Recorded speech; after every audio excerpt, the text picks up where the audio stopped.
Look at your phone right now. Open your camera roll and really examine what you see. Is it filled with selfies capturing your own life moments?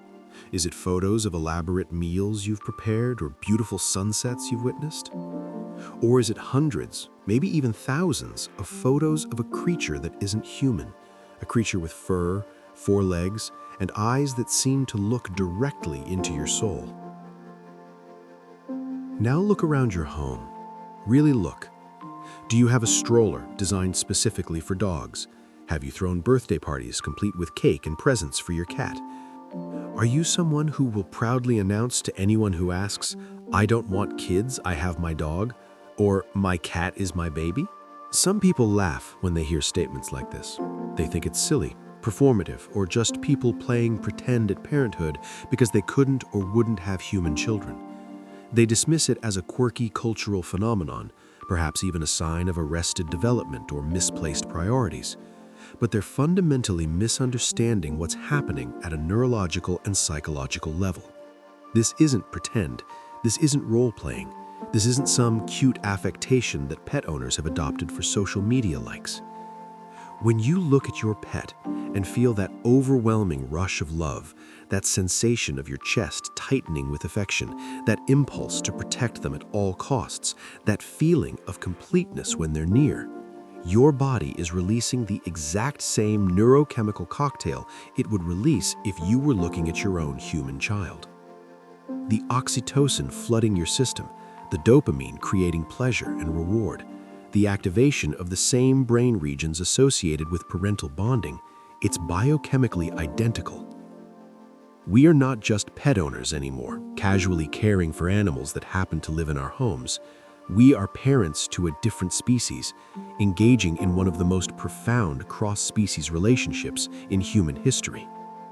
But why? Why is this happening now in this particular cultural moment? Is it simply because our pets are cute and we've anthropomorphized them to an extreme degree? Or is it because we, as a society, are fundamentally lonely, disconnected, and searching for something authentic in an increasingly artificial world? The answer is far more complex and psychologically profound than either of those explanations. We treat our pets like children because they offer us something that human children, by their very developmental nature, can never give us. A love that never grows up, never develops the capacity to judge us, never rebels against us, and never leaves us.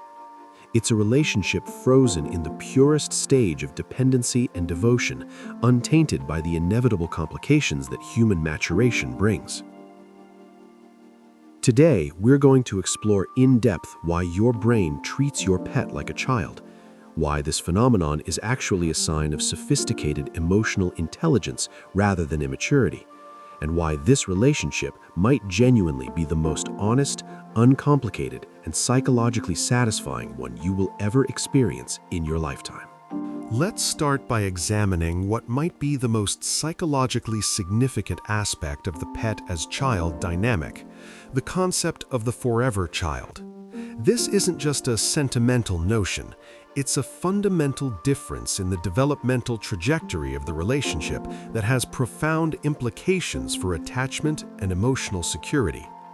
If you have a human child, your fundamental job as a parent, the core mission embedded in every aspect of raising them, is paradoxically to raise them to leave you. That's the brutal, beautiful truth of human parenting that nobody fully prepares you for. You teach them to walk so they can eventually walk away from you and into their own lives. You teach them to talk so they can articulate their own thoughts, argue with your perspectives, and eventually tell you they disagree with how you raised them. You raise them to become independent adults who, if you've done your job correctly, eventually won't need you anymore in the way they once did.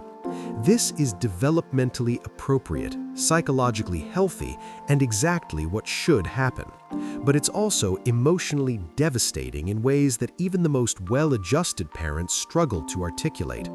There's a profound grief embedded in successful parenting, the grief of watching the person who once needed you for everything gradually need you less and less until they exist as a fully autonomous being whose life continues whether you're present or not. But a pet is fundamentally, biologically, permanently different. A pet is the child that never leaves, that never stops needing you, that never develops past a certain stage of dependency. For people who have a deep-seated fear of abandonment, whether from childhood experiences, past relationships, or attachment wounds that never fully healed, a pet represents the perfect psychological solution to an otherwise insoluble problem. Your dog will never pack their bags and move across the country for college, leaving you staring at an empty bedroom wondering where the years went. Your cat will never get married to someone you're not sure is right for them and start prioritizing that new relationship over your relationship with them. Your pet will never reach that teenage phase where they're embarrassed to be seen with you in public, or that young adult phase where they need space to find themselves. They stay permanently in what amounts to the toddler phase of development, the phase where most human parents report the highest levels of bonding and emotional satisfaction. They always need you to feed them. They always need you to help them navigate the world. They always want to be physically near you, seeking your presence as the ultimate source of safety and comfort. This creates a sense of permanent emotional security for the owner that's impossible to achieve in any other relationship. You don't have to worry about the relationship fundamentally changing or evolving in ways you can't control. It's frozen in time, crystallized at the developmental stage where need and love are most perfectly intertwined. It's a bond that feels safe from the pain of growing apart, safe from the natural but painful process of separation and individuation that defines all human relationships. This isn't pathological or unhealthy. It's a rational response to the reality that all human relationships contain the seeds of their own transformation or dissolution. The pet as child offers something rare in human experience: relational permanence combined with unconditional positive regard. Have you ever looked at your dog or cat and felt a sudden, overwhelming wave of what can only be described as cute aggression? A feeling so intense that you want to squeeze them, bite them gently, or somehow physically express the overwhelming sensation of "I just can't handle how cute you are." Maybe you've caught yourself saying things like, "I'm going to eat you up," or "You're so cute I could die," while your rational mind wonders why you're threatening violence towards something you love more than anything. This phenomenon, which psychologists have formally termed cute aggression, is your brain's emergency response system trying to regulate an overdose of positive emotion. When the reward centers of your brain are overwhelmed with stimulation from cuteness, your brain actually recruits aggressive impulses to help you regain emotional equilibrium. It's a dimorphous expression of emotion, experiencing two seemingly contradictory feelings simultaneously as a form of emotional regulation. But why do we feel this so intensely with our pets? The answer lies in a concept called neoteny, the retention of juvenile characteristics into adulthood.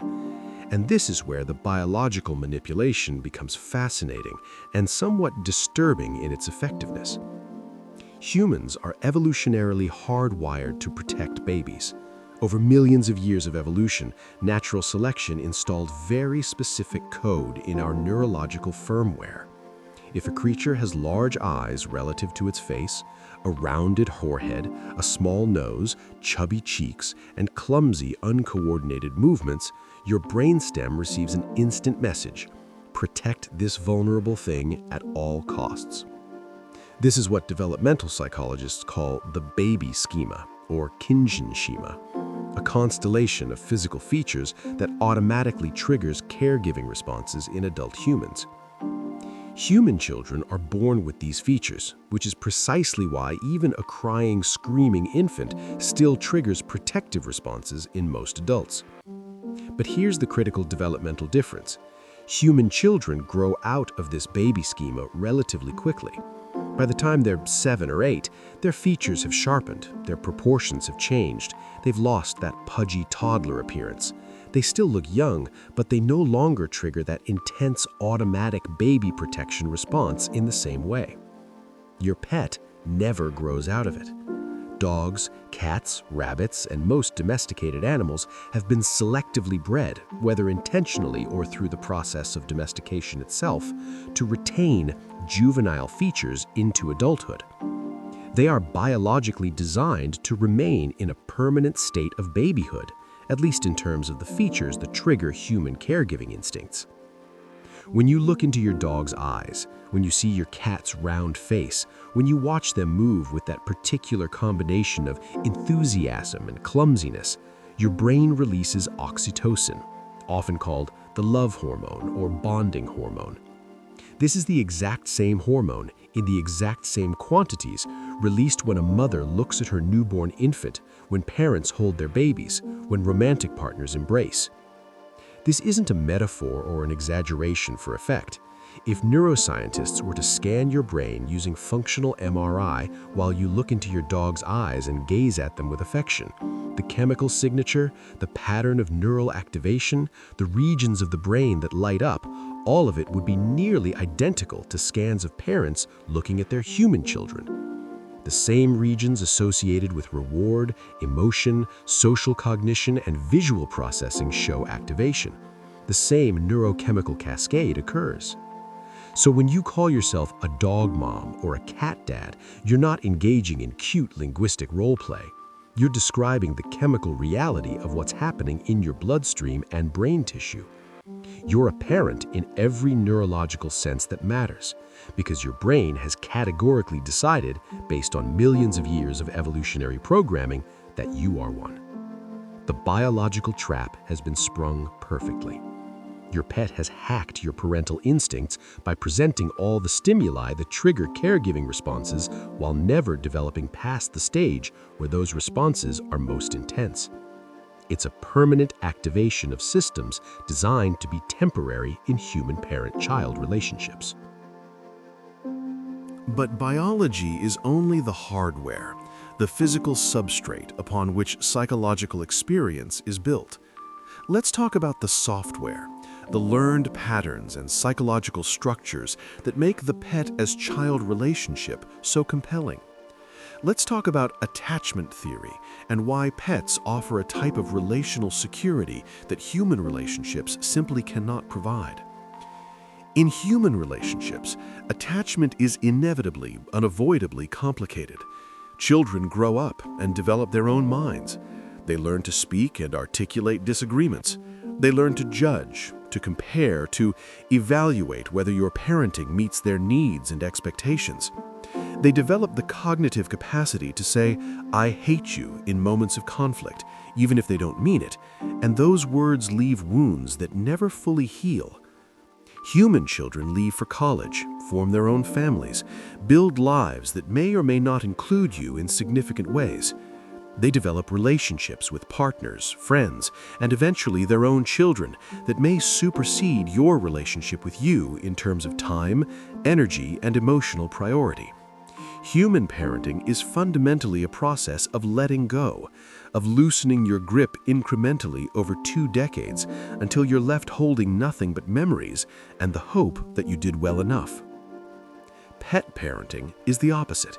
It's a process of holding on, of maintaining that tight bond of dependency and devotion from the moment they enter your life until the moment they leave it. For the person who treats their pet like a child, this animal represents something that human children, by virtue of their developmental trajectory, simply cannot offer: the eternal innocent. Your pet will never become a teenager who slams doors, rolls their eyes at everything you say, and treats your attempts at connection like unbearable intrusions. They will never criticize your career choices, question your life decisions, or suggest that maybe you should have done things differently. They will never move to another city for a job opportunity and gradually reduce your relationship to occasional phone calls and obligatory holiday visits. Psychologically, the pet offers what attachment theorists call a secure base, a reliable source of comfort and safety without any of the risks that come with human attachment. There's no risk of rejection based on who you are or what you've done. There's no risk of abandonment if you fail to meet their expectations. There's no risk that they'll grow up and decide they don't actually like you very much as a person once they develop the cognitive capacity to evaluate you critically. If you're someone who has experienced abandonment in your past, whether through death, divorce, neglect, or relationships that ended in betrayal, you know viscerally that love doesn't guarantee permanence. You've learned that people can love you intensely and still leave, that relationships you thought were unbreakable can shatter, that the people you need most can become unavailable emotionally or physically. If you're someone who finds the complexity of human relationships exhausting, the constant negotiation, the need to manage others' emotions while managing your own, the social performance required to maintain connections, you know how draining it is to exist in human social networks where authenticity is punished and conformity rewarded. The pet is the antidote to both of these sources of relational pain. It's a relationship that remains frozen in what might be called the honeymoon phase of parenting, the phase where need and love are perfectly aligned, where your presence is always wanted, where your care is always appreciated, where complications haven't yet emerged to muddy the waters. You're drawn to this dynamic not because you're emotionally immature or avoiding the responsibilities of adult human relationships, but because you're seeking something legitimate, a safe harbor in a relational world that often feels dangerous, unpredictable, and liable to cause pain. You're creating a bond that feels unbreakable by time, maturity, or the inevitable disappointments that color all human connections. You're choosing a child who will need you, love you, and stay with you faithfully until death separates you. And even then, the separation isn't a choice, but an inevitability you both face together. Now let's turn the analytical lens toward you, the human in this equation. Who are you, really? What does it say about your psychology that you've formed this intense parental bond with an animal? Society has its ready-made narratives, most of them reductive and vaguely dismissive. The crazy cat lady living alone, substituting animals for human connection. The couple who couldn't have kids and are making do with a substitute. The millennial who's too selfish for the responsibility of human children but wants the appearance of family. These are lazy cultural stereotypes that reveal more about society's discomfort with non-traditional family structures than they reveal about the actual psychology of pet parents. The truth is far more interesting and frequently more flattering than these stereotypes suggest. People who treat pets like children are often what psychologists call high-capacity nurturers, individuals with a genuine surplus of caregiving energy that seeks expression. This isn't pathology, it's abundance. You're likely the person in your friend group who makes sure everyone got home safely after a night out, who sends check-in texts to friends going through difficult times, who remembers birthdays without Facebook reminders, who notices when someone seems off and asks if they're okay.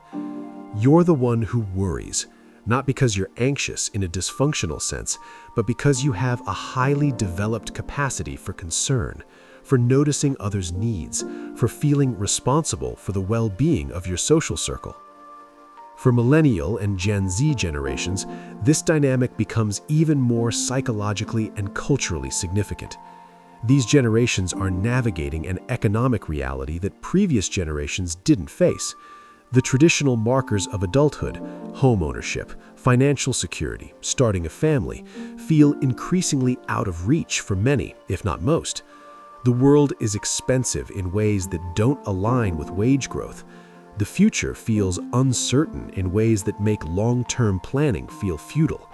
Climate anxiety, economic instability, political polarization, the backdrop against which life decisions are made feels fundamentally more precarious. So the traditional milestones like buying a house or having human children feel like luxuries reserved for the economically fortunate rather than natural life stages that most people will experience. But here's what doesn't disappear just because circumstances change: the nurturing instinct, the fundamental human need to take care of something, to be needed, to express love through caregiving. That instinct doesn't just evaporate because you can't afford a 3-bedroom house in a good school district. So the pet becomes the recipient of all that caregiving energy that would, in previous generations and different economic circumstances, have been directed toward human children.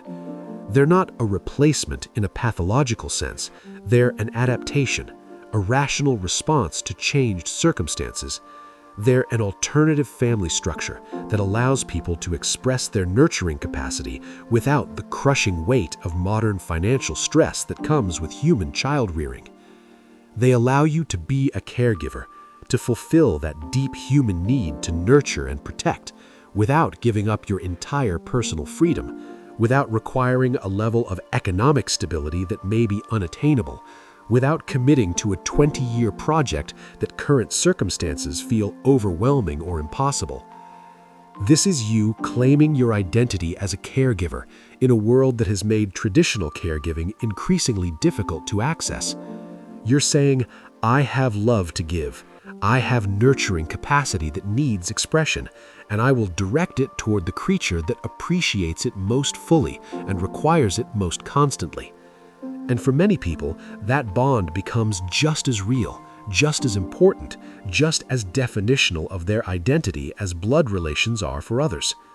It's a family structure chosen rather than inherited, built rather than born into, and in many ways more honest because it's entirely voluntary. Neither party is obliged by biology or social pressure to maintain the relationship. You're both there because you want to be, because the bond serves you both, because the love is real rather than assumed. There's another psychological layer here that deserves honest examination, one that's somewhat darker and more complex.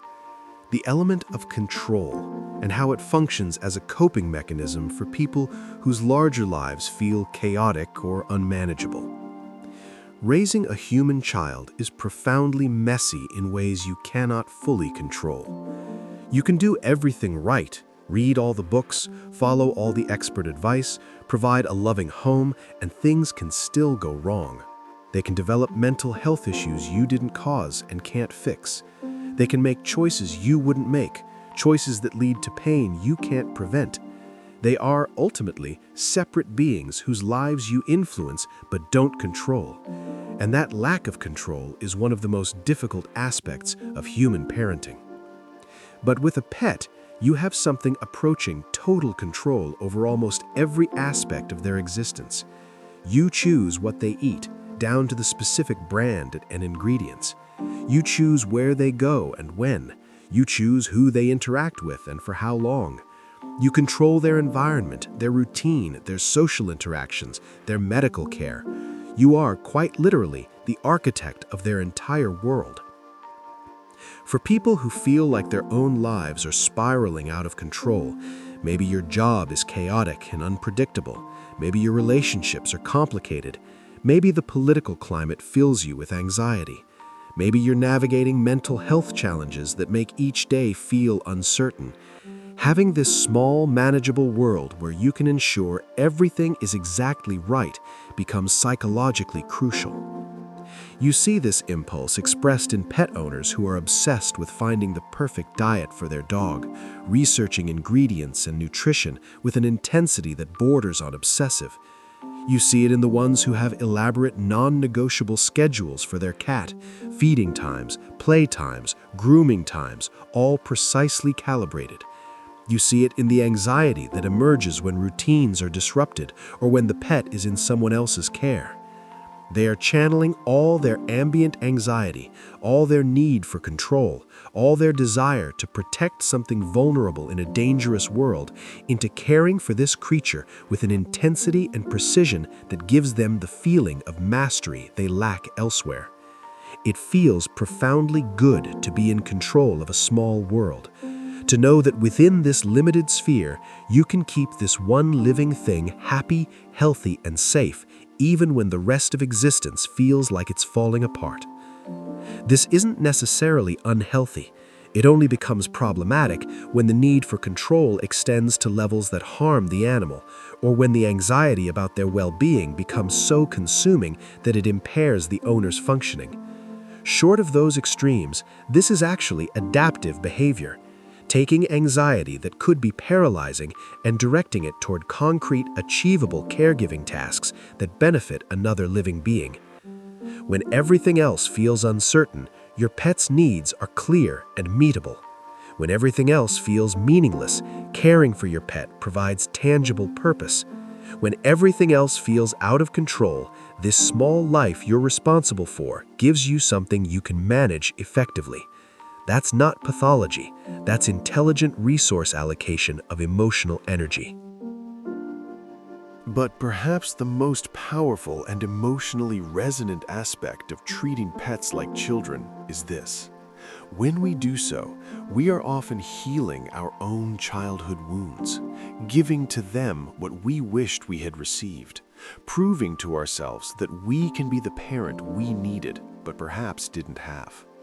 This is called reparenting, and it's one of the most profound forms of psychological healing available. Think carefully about how you talk to your pet. You're so good. You're so smart. Look at you. You're amazing just for existing. Is that how your parents talk to you?